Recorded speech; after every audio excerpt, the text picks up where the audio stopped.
जुन्नरमध्ये 35 लाखांची खंडणी मागितल्याचा गुन्हा दाखल. जुन्नर वकील असल्याचे भासवून बांधकाम पाडण्याची भीती दाखवत तब्बल 35 लाख रुपयांची खंडणी मागितल्याचा गंभीर प्रकार उघडकीस आला आहे. या प्रकरणी जुन्नर पोलीस स्टेशन येथे गुन्हा दाखल करण्यात आला आहे.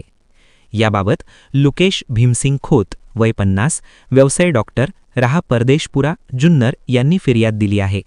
आरोपी राज संजय कुमार नानावटी याने स्वतःला वकील असल्याचे सांगत मे 2025 ते 6 मार्च 2026 दरम्यान फिर्यादीशी व्हॉट्सॲप कॉल व प्रत्यक्ष भेटीतून संपर्क साधला.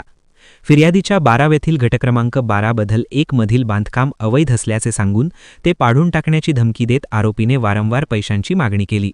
एकूण 35 लाख रुपयांची खंडणी मागितल्याचा आरोप आहे. या प्रकरणी भारतीय न्याय संहिता 2023च्या कलम 308(3) व 351(2) अन्वये गुन्हा रजिस्टर नंबर 67/2026 दाखल करण्यात आला आहे. आरोपीचा पूर्व इतिहास अद्याप समोर आलेला नाही, तसेच अटक करण्यात आलेली नाही. या गुन्ह्याचा पुढील तपास पोलीस उपनिरीक्षक तिटमे करत असून प्रकरणाची गंभीरता लक्षात घेता BNSS 126 अंतर्गत प्रतिबंधात्मक कारवाई करण्याची तयारी पोलिसांनी ठेवली आहे. दरम्यान या घटनेमुळे परिसरात खळबळ उडाली असून नागरिकांनी अशा फसवणूक व खंडणी प्रकरणांपासून सावध राहण्याचे आवाहन करण्यात आले आहे.